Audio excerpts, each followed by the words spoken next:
ശ്രീ രവീന്ദ്രൻ സാറിൻ്റെ brother Muraleedharan sir ഇന്ന് നമ്മോടൊപ്പമുണ്ട്. നമുക്ക് അദ്ദേഹത്തെയും കൂടെ ഈ പരിപാടിയിലേക്ക് സ്വാഗതം ചെയ്യാം. നമസ്കാരം സാർ. നമസ്കാരം.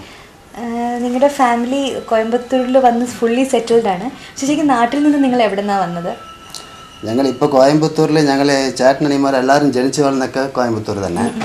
പിന്നെ പഠിപ്പൊന്നും വലിയ പഠിപ്പൊന്നുമില്ല, ഒക്കെ കുറവായിട്ടുള്ള പഠിപ്പേ പഠിച്ചത് എല്ലാം കോയമ്പത്തൂർ തന്നെ. എൻ്റെ അച്ഛനും അമ്മയും കല്യാണം കഴിഞ്ഞപ്പോൾ തന്നെ വന്ന് കോയമ്പത്തൂർ വന്നു. ഞങ്ങളുടെ സ്വന്തം സ്ഥലം വന്നിട്ട് കൊച്ചിൻ്റെ അടുത്ത് ചേപ്പണം എന്ന് പറഞ്ഞ സ്ഥലമാണ്.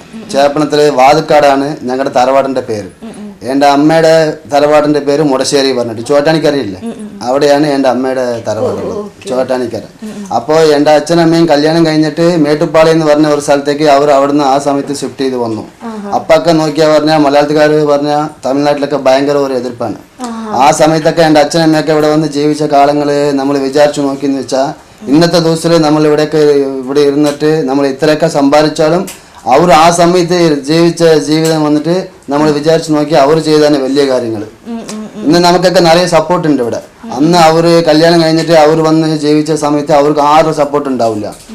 സാർ, അപ്പോൾ ഇത്രയും ഒരു വളരെ ലോങ് ഡിസ്റ്റൻസിലാണ് നിങ്ങൾ വളരെ ദൂരത്ത് കൂടെയാണ് നിങ്ങളുടെ ഫാമിലി ട്രാവൽ ചെയ്തത്.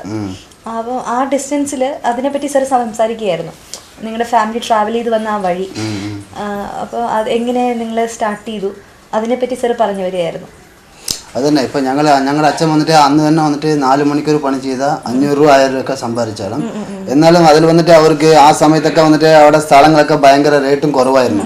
എന്നാലും അവർക്ക് ചെക്കന്മാർക്കൊക്കെ വലുത് മേടിച്ച് വെക്കണമെന്നൊന്നും തോന്നി ഞങ്ങളുടെ അച്ഛനും അമ്മയും ഒന്നും ഞങ്ങൾക്കായിട്ട് ഒരു സ്വത്തും ഞങ്ങൾക്കൊന്നും ചേർത്തി വെച്ചൊന്നുമില്ല. പിന്നെ ഞങ്ങൾ ഇവരെ അറിഞ്ഞതിന് ശേഷം ഞാൻ പറഞ്ഞ മാതിരി ഞങ്ങൾ ഇടുന്ന ഡ്രസ്സ് മോൾക്കൊണ്ട് ഞങ്ങൾ കഴിക്കുന്ന ആഹാരം മോൾക്കൊണ്ട് എല്ലാം ഞങ്ങൾ അപ്പം തന്നെ സ്വന്തമായിട്ട് പണി ചെയ്ത് ഏതെങ്കിലും ഒരു പണി, ചായക്കട പണിയോ അല്ല വല്ല വർക്ക്ഷോപ്പ് പണിയോ ഏതെങ്കിലും ഒരു പണിക്ക് പോയിട്ട് ഞങ്ങളുടെ ജീവിതം കഴിച്ചിട്ട് അങ്ങനെ പല പണികളും ചെയ്തിട്ടുണ്ട്. പല പണികളും ചെയ്തിട്ടുണ്ട്. ഇപ്പൊ അവര് പറയാൻ വന്നപ്പോ നോക്കിയാൽ ആശാരി പണി ചെയ്തു, പല പണികളും ചെയ്തു എന്ന് പറഞ്ഞു. ഇപ്പൊ നമ്മളിവിടെ പറയുന്ന കാര്യം വന്നിട്ട് നമ്മളെ പോലെയുള്ള ആൾക്കാർക്ക് ഇനി അവർക്ക് നമ്മളും ചെയ്ത് നന്നായിട്ട് വരണം എന്നുള്ള ഒരു എണ്ണത്തിൽ നമ്മൾ പറയുന്നതാണ് ഈ ഇന്റർവ്യൂ. അപ്പൊ അവർക്ക് നമ്മൾ കഷ്ടപ്പെട്ടതൊക്കെ അവർ പറഞ്ഞാൽ അവർക്ക് മനസ്സിലാവില്ല. അതെ അതെ, കാരണം അത് അവർക്കും വളരെ ഇൻസ്പയർ പലരും വിചാരിക്കും അയ്യോ ദൈവമേ എന്നെ പാവപ്പെട്ടവരായിട്ട് എനിക്ക് വലിയ ആളാവാൻ പറ്റില്ലല്ലോ. പക്ഷെ നമ്മൾ വേണമെന്ന് വിചാരിച്ചാൽ നമ്മൾ ഫൈറ്റ് ചെയ്താൽ നമ്മുടെ മനസ്സിലായാലുള്ള ഡിറ്റർമിനേഷൻ ഉണ്ടെങ്കിൽ നമുക്ക് അതിന് കഴിയുന്നുള്ള എക്സാമ്പിൾ ആണ് നമ്മൾ പറയാൻ വന്നിരിക്കുന്നത്. ഇപ്പൊ എല്ലാരും വിചാരിക്കും ഓ ദൈവം നമ്മൾക്ക് മാത്രം ഇങ്ങനെ തന്നില്ലോ, ബാക്കി എല്ലാവരും നന്നായിട്ടിരിക്കണം, എല്ലാവരും കാറിൽ പോകണോ, എല്ലാവരും നല്ല വാച്ച് കെട്ടിരിക്കണോ, ചെയിൻ ഇട്ടിരിക്കണോ, എല്ലാം ഇഷ്ടപ്പെട്ട കടയിൽ കഴിക്കണോ, നമുക്ക് മാത്രം കയ്യിൽ പൈസ ഇല്ല എന്നൊക്കെ നിറയെ വിചാരിക്കുന്ന ആൾക്കാർ നിറയെ പേരുണ്ട്. പക്ഷെ അവര് കഷ്ടപ്പെടാൻ തയ്യാറായിട്ടില്ല. അവർക്ക് കഷ്ടപ്പെടാൻ പാടില്ല. ആരെങ്കിലും കഷ്ടപ്പെട്ട് വല്ലതും കിട്ടിയെന്ന് പറഞ്ഞാൽ വല്ലതും കഴിക്കുകയാണെങ്കിൽ കഴിക്കാം, അങ്ങനെയുള്ള ആൾക്കാരാണ് ജാസ്തി. ഇപ്പൊ ഞങ്ങൾ ഇതുവരെ എത്തിയിരിക്കുന്ന ഈ സ്ഥിതിക്ക് ഞങ്ങൾ അങ്ങനെ ഇങ്ങനെ ഞാൻ പറഞ്ഞ മാതിരി അങ്ങനെ ഞങ്ങൾക്ക് കഷ്ടപ്പെട്ട് ഞങ്ങൾ നായരാണ്. എൻ്റെ അച്ഛൻ്റെ പേര് ഗോപി നായർ. അപ്പോൾ ഞങ്ങൾ അവിടുന്ന് മേട്ടുപ്പാളയത്ത് നിന്ന് വന്ന് എൻ്റെ അച്ഛൻ 1976 മരിച്ചുപോയി. എൻ്റെ അച്ഛൻ മരിച്ചതിന് ശേഷം എൻ്റെ മൂത്ത ചേട്ടൻ ശിവരാമൻ എന്ന് പറഞ്ഞ എൻ്റെ ചേട്ടൻ SLC പഠിച്ചിട്ടുണ്ട്. അവർക്ക് ആ വയസ്സിൽ തന്നെ ഒരു 19 വയസ്സ് 20 വയസ്സ് SLC കഴിഞ്ഞെന്ന് പറഞ്ഞാൽ ഒരു 20 വയസ്സിൻ്റെ ഉള്ളിൽ ആ 20 വയസ്സുള്ള ഒരു ചെക്കൻ ആ സമയത്ത് 1976 4 ചേട്ടനണിയന്മാരും ഒരു വയസ്സിൽ വന്ന് പെൺകുട്ടിയും വിളിച്ചിട്ട് മേട്ടുപ്പാളയത്ത് നിന്ന് കോയമ്പത്തൂർ വരെ. ഞങ്ങൾ കോയമ്പത്തൂർ വരുമ്പോൾ 2 ചാക്കപ്പയിൽ മാത്രമേ ഞങ്ങളുടെ സ്വത്തുണ്ടായിരുന്നുള്ളൂ, ഒരു 4 അലുമിനിയ പാത്രം ഇത് മാത്രമേ ഞങ്ങളുടെ കയ്യിൽ ഉണ്ടായിരുന്നുള്ളൂ. അതും വിളിച്ചിട്ട് ഞങ്ങളുടെ ചേട്ടനെ എല്ലാവരെയും വിളിച്ചിട്ട് ഈ പഴയ പടത്തിലൊക്കെ വരുന്നമാർ ഇങ്ങനെ കയ്യും പിടിച്ചിട്ട് ലൈനായിട്ട് വന്ന് ഞങ്ങൾ ഗാന്ധിപുരം ബസ് സ്റ്റാൻഡിൽ ഇറങ്ങി തന്നെ. അന്ന് ഞങ്ങൾ ഗാന്ധിപുരം ബസ് സ്റ്റാൻഡിൽ വന്ന് ഇറങ്ങിയപ്പോൾ അവിടെ ഗാന്ധിപുരം ബസ് സ്റ്റാൻഡ് മുഴുവൻ എരുമകളും മാടുകളാണ് മറന്ന് കിടന്നത്. എന്നിട്ട് അവിടെ നിന്ന് കുതിരവണ്ടി പിടിച്ച് ഞങ്ങൾ പാപ്പനക്കമ്പാളയം വന്ന് എത്തി. എന്നിട്ട് അവിടെ നിന്നാണ് ഞങ്ങളുടെ ലൈഫ് തുടങ്ങിയത്. അന്ന് ആ വയസ്സിൽ തന്നെ എൻ്റെ ചേട്ടൻ എൻ്റെ അനിയന്മാരെ എല്ലാവരെയും നല്ലോണം നോക്കി ഒരു നല്ല ചേട്ടനായിട്ടിരുന്ന് ഞങ്ങൾക്ക് അവരെ കൊണ്ട് നന്നായിട്ട് ഞങ്ങൾ പഠിക്കാൻ വെക്കാൻ പറ്റിയില്ലെങ്കിലും നല്ലതൊക്കെ പറഞ്ഞു തന്നു. ഇങ്ങനെ ചെയ്യാൻ പാടില്ല, അങ്ങനെ ഒന്നും ചെയ്യാൻ പാടില്ല. അന്ന് ആ സമയത്ത് തന്നെ ഞാൻ ആ സമയത്ത് ഒരു സിഗരറ്റ് വലിച്ചു പറഞ്ഞ് എന്നെ വിളിച്ചിട്ട് പോയി എൻ്റെ കയ്യിൽ ചൂടൊക്കെ വെച്ചു. അന്ന് പറയാൻ ഒരാളുണ്ടായിരുന്നല്ലോ. അപ്പൊ അങ്ങനെയൊക്കെ ഒരു ഫാമിലിന്റെ തലവനായിട്ട് ഉണ്ട്, ഇവരുടെ കൂടെ തന്നെ ഉണ്ട്. ഒക്കെ ഒന്നിച്ച് എല്ലാം ബിസിനസ് ചെയ്യാൻ. ഇപ്പൊ എല്ലാവരും ഒന്നിച്ചുണ്ട്, ആരും എവിടെയും പോയിട്ടില്ല. എൻ്റെ അമ്മ പറയും എല്ലാവരും എന്താണ് വണ്ണം കുറഞ്ഞാൽ സാരമില്ല, എണ്ണം കുറയാൻ പാടില്ല പറയും. അതുപോലെ ഇപ്പൊ എണ്ണം ഒന്നും കുറഞ്ഞിട്ടില്ല. ഞങ്ങൾ എല്ലാവരും സന്തോഷമായിട്ട് ഞായറാഴ്ച ആയ ആരെങ്കിലും ഒരു വീട്ടിലുണ്ടാവും.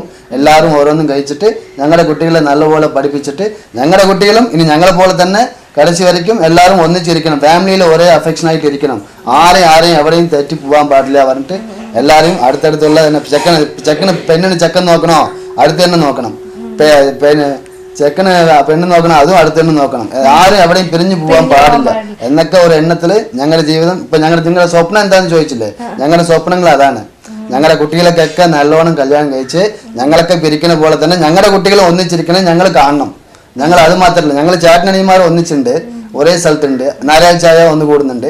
അതേപോലെ അവരും എല്ലാവരും എൻ്റെ കുട്ടികളും എൻ്റെ ചേട്ടൻ്റെ കുട്ടികളും എല്ലാവരും അതേപോലെ ഒരു 10 വർഷം കഴിഞ്ഞ് അവരും ഇതേപോലെ ഒന്നിച്ചിരുന്നാൽ ഞങ്ങൾക്ക് അത് മാത്രമേ സ്വപ്നമുള്ളൂ. ഈ ലോകത്ത് റെയറായിക്കൊണ്ടിരിക്കുന്ന ഒട്ടും കാണാൻ പറ്റാത്ത കാര്യങ്ങളാണ് ഇത്രയും ഒത്തൊരുമിച്ചുള്ള കുടുംബ സ്നേഹം, ഒരുമിച്ച് പോകുന്ന സ്നേഹം, ദൈവഭക്തി, അതായത് ലോകത്തിന് നല്ല കാര്യങ്ങൾ എന്ന് പറയുന്നത് അതെല്ലാം നിങ്ങൾ ഫോളോ ചെയ്യുന്നുണ്ട്. അതൊക്കെ നമുക്ക് കണ്ടുപഠിക്കാൻ പറ്റിയ കാര്യങ്ങളാണ്. ശരിക്കും ഇതുപോലെ ദൈവാനുഗ്രഹം നിങ്ങൾക്ക് ഇനിയും ഉണ്ടാവട്ടെ. ഇത് ശരിക്കും ഒരു ഹാപ്പി എൻഡിങ് ഉള്ള ഒരു സിനിമാ കഥ കേട്ട പോലെ ഉണ്ട്. ഞാൻ പറയാനൊക്കെ ഞങ്ങൾക്ക് ഞാൻ നിറയെ കാര്യങ്ങളുണ്ട്, പക്ഷെ പ്രോഗ്രാം നോക്കുന്നവർക്ക് ബോറടിക്കുന്നമാരുണ്ടാവും, അതുകൊണ്ട് പറയുന്നില്ല. ശരിക്കും ഭയങ്കര ഇൻട്രസ്റ്റിംഗ് ആണ്. ഇത് കേട്ടപ്പോൾ തന്നെ നമുക്കും ഒരു ഇൻസ്പിറേഷൻ വരെയാണ്. കാരണം ചെറിയ കാര്യങ്ങൾ ഡിജക്റ്റഡ് ആവുന്ന ആൾക്കാർ ആലോചിക്കുക, കാരണം ഇതൊന്നും അല്ല, ഈ ചെറിയ ചെറിയ കാര്യങ്ങളൊന്നും ഡിപ്രസ് ആവേണ്ട കാര്യമില്ല. കാരണം ഇത്രയും വലിയ ഡിഫിക്കൽട്ട് സിറ്റുവേഷൻ ഓവർകം ചെയ്ത് ഇവർ ഇന്ന് ഈ നിലയിൽ എത്തിയിരിക്കുന്നുണ്ട്. എങ്കിൽ പിന്നെ നമുക്ക് എന്തുകൊണ്ട് ഡിഫിക്കൽട്ടീസ് ഫേസ് ചെയ്തുകൂടാ. അത് താങ്ക് യു സോ മച്ച്. ഈ ഇത്രയും സമയം ഞങ്ങൾക്ക് വേണ്ടി സ്പെൻഡ് ചെയ്ത് ഞങ്ങൾക്ക് ഇത്രയും ഇൻസ്പയറിംഗ് ആയിട്ടുള്ള കാര്യങ്ങൾ പറഞ്ഞു തന്നതിന് വളരെ നന്ദി. എനിക്ക് ഇത്ര നേരം ഞങ്ങളുടെ പ്രോഗ്രാം കണ്ടിട്ടിരുന്നതിന് ഞാൻ വല്ലതും തെറ്റായിട്ട് വല്ലതും പറഞ്ഞിട്ടുണ്ടെങ്കിൽ ഒന്നും മനസ്സിൽ വിചാരിക്കാണ്ട് എല്ലാവരും നല്ലപോലെ ബിസിനസ് ചെയ്ത് നല്ലപോലെ വരിക. നന്ദി. നന്നായിട്ട് ബിസിനസ് ചെയ്യണമെന്നുണ്ടെങ്കിൽ ഏറ്റവും കൂടുതൽ ആവശ്യം എന്ന് പറയുന്നത് അധ്വാനിക്കാനുള്ളൊരു മനസ്സാണ്, ഹാർഡ് വർക്ക് ചെയ്യാനുള്ള മൈൻഡാണ്. അതായത് കർമ്മം മാത്രം ചെയ്യുക, ഫലത്തെക്കുറിച്ച് ചിന്തിക്കാതെ. ഇതുപോലെ നമുക്ക് മറ്റുള്ളവരുടെ അനുഭവങ്ങളിൽ നിന്ന് ഒരുപാട് നല്ല കാര്യങ്ങൾ പഠിക്കാൻ കഴിയും. അതുകൊണ്ട് തന്നെ വിജയവീഥി മുടങ്ങാതെ കാണുക. അടുത്ത എപ്പിസോഡിൽ കാണാം. അതുവരേക്കും ബൈ.